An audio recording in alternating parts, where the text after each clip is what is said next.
this is a caveat. If you're finding this later in the week, just know these odds are moving. Markets are getting added. There's a market available today that wasn't available yesterday. And there's also, take what we're saying here kind of with a general broad sense of what we're looking for and what we're looking at, but just knowing that some of these odds are just going to run wild. And one of the ones that we certainly know, just because in the last 24 hours has started to change, is just the defensive line, the defensive prop of first defensive player selected in the draft. Will Anderson minus 175, Tyree Wilson now at just plus 150, Jalen Carter all the way down at 9-1. The general thinking here, Stephen, it is going to be Anderson or Wilson, but there are reports out there that there are some teams, the teams have not been named yet, but some of these insiders have said that they have spoken to some teams that actually have Wilson higher on their board than Anderson, given the size difference. And again, we talked about this a little bit with the wide receiver position. Some teams it's just different strokes for different folks, right? Some teams are going to value things a little bit different than others. And you have Tyree Wilson, who comes in at 6'7". He's a good 25 pounds heavier than Will Anderson as well. And some people like that length. Some people like that from a pass rusher. Some people like just the sheer power and production in college that Will Anderson already has on tape and all of that. And it's going to come down to personal preference, but we are starting to see these numbers change. This is the same exact line of thinking and logic that we saw last year when Aiden Hutchinson was the favorite to be the first defensive player for so long, number one overall pick last year.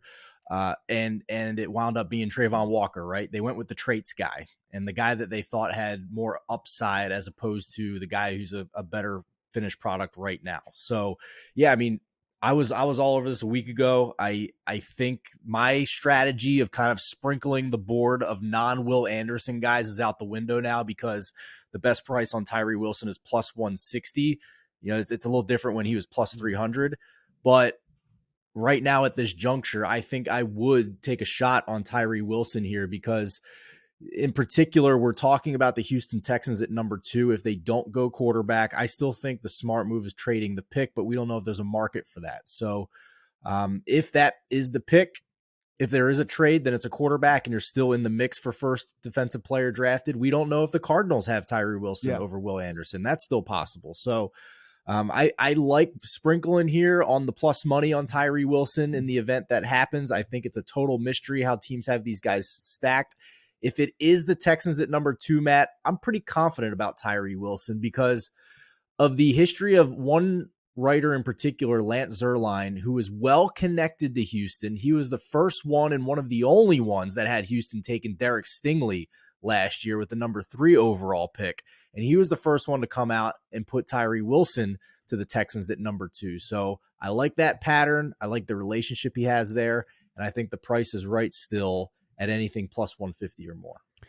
Yeah, some of these mock drafts that are coming out really, really recently here, as late as yesterday, it is about split now on Anderson and Wilson as to where guys have them going and which teams they have them going and all of that. So again, this is something that does look like a coin flip type situation. So as Stephen mentioned, I mean, if it's a coin flip, but you're not getting coin flip prices, you're getting plus 150 on one side of things as opposed to the other. That might be a plus EV bet for you if you truly believe, you know, kind of what these mock drafters have out there in the steam that's coming, that this is really more of a coin flip type situation. So we will be, again, keeping our ears to the, our eyes to the Twitter machine and reading every Can I ask you a follow-up question on this? Yeah. Do you think there's a chance that both the Texans and the Cardinals are able to trade out of their picks and the first 4 picks in this draft are quarterbacks, or the first 3 picks in this draft are quarterbacks? And then you have a team like the Colts that may go defense, but need cornerback more than the front, or we get to the Seahawks who are on the clock at 5 and all the quarterbacks are gone.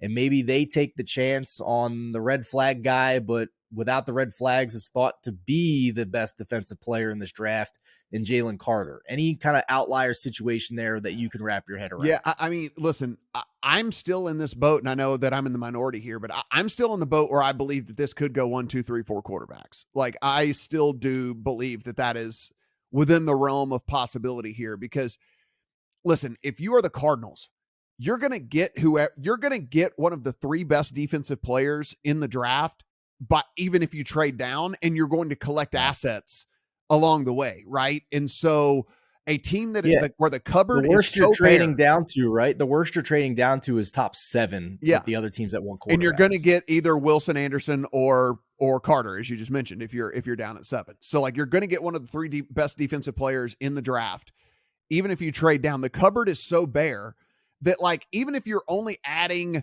an extra second rounder or something or whatever, like getting a second rounders contribute, man. Like second rounders are good players in the NFL and all that. So I don't know. Again, I don't work in a front office. I can only say what I think I would do. But if I was looking at that roster of the Cardinals and realizing I'm going to be without my starting quarterback for the first X amount of games of the season, who knows how many games that's actually going to be before Kyler Murray's out there, you really know that this is a dead season anyway.